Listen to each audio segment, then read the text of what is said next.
বার্তাকক্ষের সর্বশেষ সংবাদ শিরোনামে আপনাদের স্বাগত। সঙ্গে আছে আমি তাজনুভা জাবিন।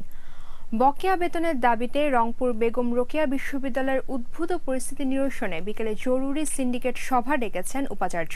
এদিকে পঞ্চম দিনের মতো আন্দোলনরত শিক্ষকরা অবরুদ্ধ করে রেখেছেন উপাচার্য অধ্যাপক নুরুন নবীকে। তার একক সিদ্ধান্তে অস্থায়ী নিয়োগপ্রাপ্তদের বেতন আটকে রাখা হয়েছে এমন অভিযোগ শিক্ষকদের।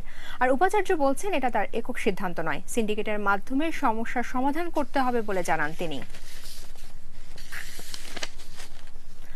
বিপুল সংখ্যক জিহাদি বই এবং জামায়াতে ইসলামীর 2 রকম সদস্য সহ 5 জনকে আটক করেছে হাজারীবাগ থানা পুলিশ। গোপন বৈঠকে সরকারের বিরুদ্ধে নাশকতা ও সহিংসতার পরিকল্পনা করছে এমন সংবাদের ভিত্তিতে শুক্রবার রাতে রাজধানীর হাজারীবাগ টালি অফিস রোডের একটি বাসা থেকে তাদের আটক করা হয়। সে সময় জব্দ করা ধর্মীয় অনুভূতিতে উস্কানিমূলক বইগুলো যে কাউকে সন্ত্রাসী কর্মকাণ্ডে উদ্বুদ্ধ করবে বলে আশঙ্কা পুলিশের। নিষিদ্ধ বই রাখার দায়ে সন্ত্রাস দমন আইনে তাদের বিরুদ্ধে একটি মামলা দায়ের করা হয়েছে। আন্তর্জাতিক ক্ষতি পুষিয়ে নেওয়ার কথা বলে বিশ্বের বিভিন্ন দেশে থাকা 4500 কর্মীকে ছাঁটাই করতে যাচ্ছে স্মার্টফোন সরবরাহকারী প্রতিষ্ঠান ব্ল্যাকবেরি। বিশ্বজুড়ে ব্ল্যাকবেরি কর্মীদের 40% এর মধ্যে দিয়ে ছাঁটাই হতে যাচ্ছেন। লোকসানে থাকায় ছাঁটাইয়ের এই সিদ্ধান্ত নিয়েছেন তারা।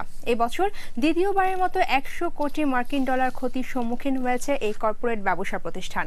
প্রতিষ্ঠানের এক কর্মকর্তা টুইটারে জানিয়েছেন, সবথেকে বেশি কর্মী ছাঁটাই হবেন উৎপাদন খাত থেকে। পাকিস্তানি জেল থেকে ছাড়া পেতে যাচ্ছেন তালেবানদের সাবেক সেকেন্ড ইন কমান্ড মোল্লা আব্দুল ঘানি বারাদার। দেশটির পররাষ্ট্র মন্ত্রণালয়ের তরফে জানানো হয়, আফগান শান্তি প্রক্রিয়াকে এগিয়ে নিতেই এই সিদ্ধান্ত নেওয়া হয়েছে। শনিবার মুক্তি দেওয়ার পর তাকে আফগান কর্তৃপক্ষের হাতে তুলে দেওয়া হবে নাকি অন্য কোনো দেশে পাঠানো হবে তা পরিষ্কার জানা যায়নি। তবে কদিন আগে পাকিস্তানের প্রধানমন্ত্রী নওয়াজ শরীফ জানিয়েছিলেন, তুরস্ক অথবা সৌদি আরবে পাঠানো হতে পারে বারাদারকে। 2001 সালে আফগানিস্তানে মার্কিন আগ্রাসনের পর থেকেই তার খোঁজ শুরু হয়। 2010 সালে করাচিতে ধরা পড়েন তিনি। খেলার খবর, বুন্দেসলিগায় শালকে 0-4 এর মুখোমুখি হবে বর্তমান চ্যাম্পিয়ন বায়ার্ন মিউনিখ। ম্যাচটি শুরু হবে বাংলাদেশ সময় রাত 10:30টায়। এই ম্যাচে দেখা যাবে দুই ভাই জেরোমি ও কেভিন প্রিন্স বোয়েটেং এর লড়াই। 2011 সাল থেকে জার্মান জায়ান্ট বায়ার্নের হয়ে খেলছেন জেরোমি বোয়েটেং, আর এবার এসি মিলান থেকে শালকে শিবিরে যোগ দিয়েছেন কেভিন বোয়েটেং। আজকের ম্যাচে গেল মৌসুমের ট্রেবল জয়ী বায়ার্ন মিউনিখকে আতিথ্য দেবে শালকে 0-4। 5 ম্যাচে 4 জয় আর 1 ড্রয়ে দ্বিতীয় স্থানে পেপ গার্দিওলার বায়ার্ন।